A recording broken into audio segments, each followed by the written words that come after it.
guys, it's Spoon, and welcome back to World of Tanks Blitz. In today's episode, we're looking at the E-100, and this is an insane battle replay. To start out with the warm-up here, we are on Port Bay. If you guys don't know, the E-100 is a German Tier 10 heavy, the other being the mouse.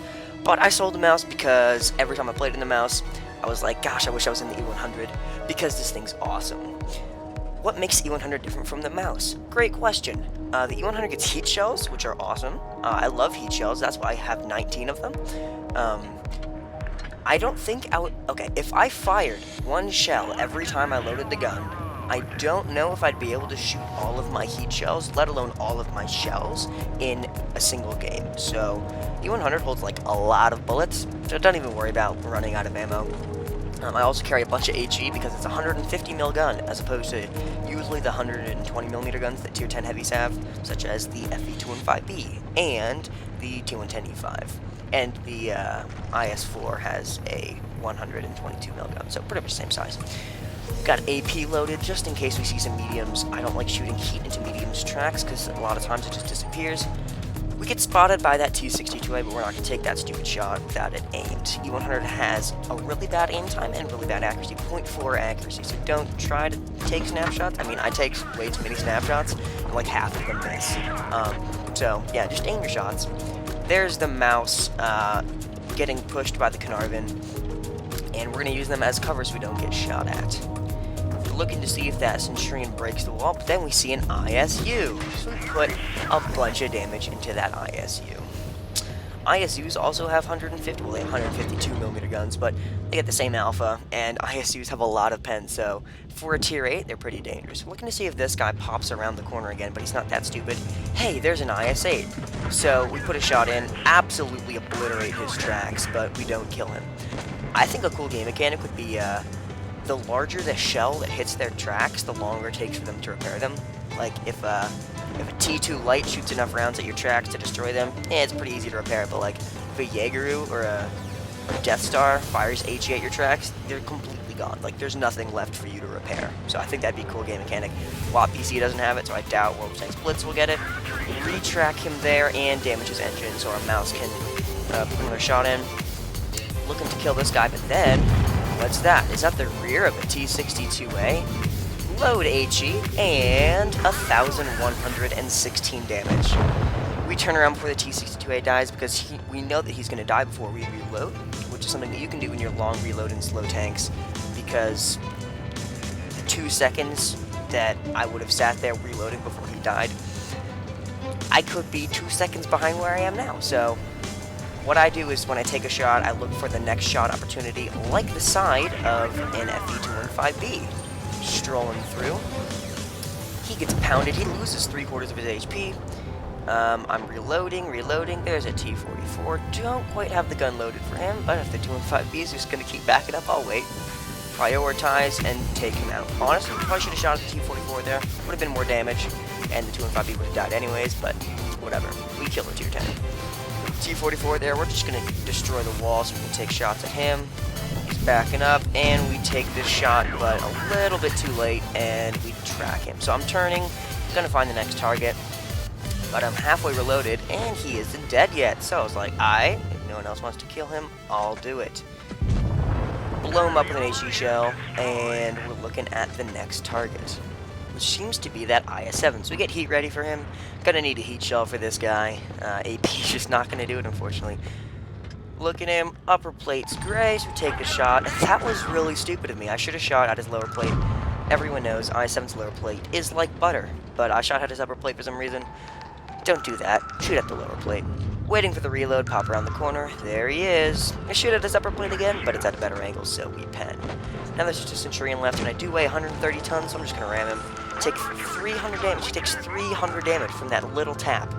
I do get my tracks taken off, but we can absolutely obliterate him. So that was the warm-up. 4 kills and like 8 base capture points. Let's see how much XP we got for that battle. So we got 4,900 damage, almost 5k damage, first class, and 1,300 base XP. So now we're gonna see a tier 10 Raseiniai. I'm not like Major Troller, I don't get tier 10 Raseiniai like every third game, so this was really rare for me. I do have one other tier 10 Raseiniai in the E-100, but it was really stupid because I had 3 kills, was platooned up with Sebastian 1145 and there was 4 enemies left, so he just like kind of fed me kills, so I got like 3k damage in a tier 10 Raseiniai. This is an actual tier 10 Raseiniai and I didn't get it fed to me, so yeah, it's a little bit different. We're on spooky rock field, and obviously we're going to push up to the right. In lower tier games, I usually say no messing around at cap because people like to mess around at cap, and going cap on this map is like pretty much useless. So, but we're in a tier 10 game, people should know not to go to the cap. If you go low, like where that IS-7 is right now, yeah, that can be helpful. You'll see that they have a bunch of TDs that go low, but going actually to the cap circle is useless, so don't do that. Just go high. And because if they take the cap circle, who cares? You have the high ground, you can spot and destroy them, while they pretty much have no cover, unless they don't want to shoot back. Looking for targets. Hi, Mr. T-44. That was really stupid. That definitely didn't look like it hit his tracks, but I destroyed his tracks. So they have 2 TDs down there, a T-44, and an IS-7 was spotted down there. Looking at this 704, putting a huge shell in. 601 damage into that 704. 704 is really dangerous. They get the same gun as on the ISU-152, but they get a better reload, better accuracy, better aim time, all that good stuff. T-44 is coming around, so I'm prioritizing. I don't want to get flanked by this guy. Push him down, get the gun depression, and put a huge shell in. Actually, that was a low roll. Yeah. The average damage on this gun is 640, so you tend to get a lot of really low rolls and a lot of really high rolls. There isn't like mediocre rolls a lot. That T-44 don't quite have the gun depression, so we're not going to poke out and take a shell from that E4. E4 is looking at us. No, thank you. The E4 had bounced a AP shell off our turret, so at least for now he's not shooting APCR, and this was a big mistake that I made. Well, going down I don't think was a mistake because that 704 was occupied with other things, but T-44, I basically got myself circled here, which was stupid. I shouldn't have done that. I should have figured out where I was going to drive and actually driven there instead of gotten myself. I basically circled myself in his tank, so don't do that. Take one aside from the E4, but E4's got other problems, and I'm going to focus this 704. So we got heat loaded, poke around the corner, put one in, and he puts it into the dirt. So we pretty much have the same reload. I fired first, so I'm going to reload before he does. Get HE ready because this is a 150mm gun, so HE will do a bunch of damage. Boom! Destroy him. And that shell that hit the back of my turret, I thought that was the E4 when I was playing, but turns out that that's the Carnarvon, who is actually asking for help from the E4, so we're going to help him out.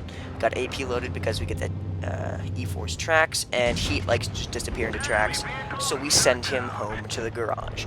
And now, we are at 3 kills, and there's 4 enemies left.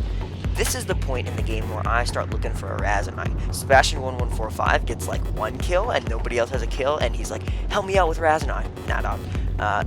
3 kills and no one else has a kill? Yeah, it's probably a good place to start. Looking for a shot at the butt of the IS-3, no, can't do. But we have a lovely side shot on this E5 when we get blocked by our Carnarvon, so thanks, bud. Take a, was that a heat shell? What about a heat shell in the lower plate? We're angling, so our lower plate has better thickness. Get a heat shell ready.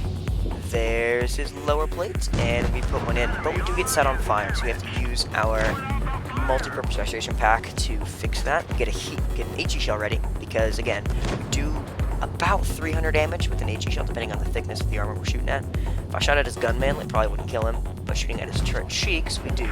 If you guys are shooting HE shells, it does not matter the angle of the armor. The only thing that you should be worrying about is the raw thickness of the armor. So if E-100 is angling his turret and the side of his turret is at an 80-degree angle, but the front of his turret is at a 20-degree angle, shoot at the side of his turret, even though you'll never be able to pen with whatever you're shooting at it. HE only takes into account the raw thickness of the armor, unless you actually want to penetrate, but usually HE's not going to do that.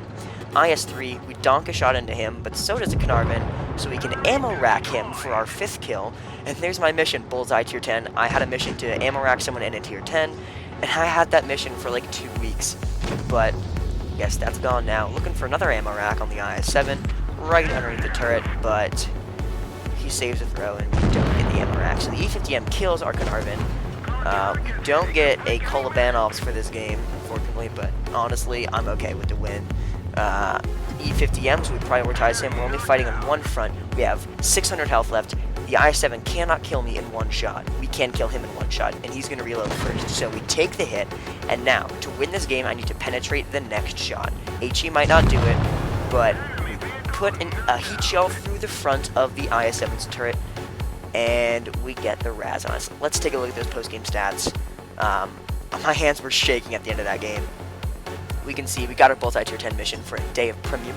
We got our Master Badge Ace Tanker, Top Gun, Raseiniai, and Tank Sniper, 6,000 damage, 1,600 base XP.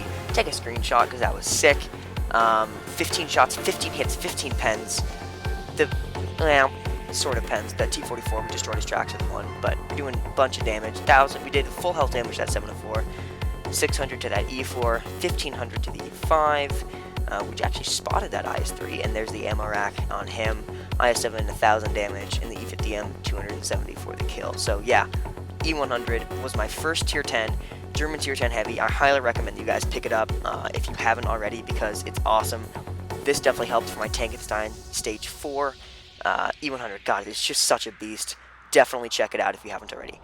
The 150mm gun really makes it what it is. Just be prepared to shoot a lot of heat shells. Also, if you guys want to see a specific tank in one of our videos, if you want to see a full review of something, then make sure you let us know in the comments. Also, we should have the winners of the 1,000 subscriber contest extravaganza probably by either midweek or the end of the week, so stay tuned for that, and stay tuned for more awesome tank videos. Thanks.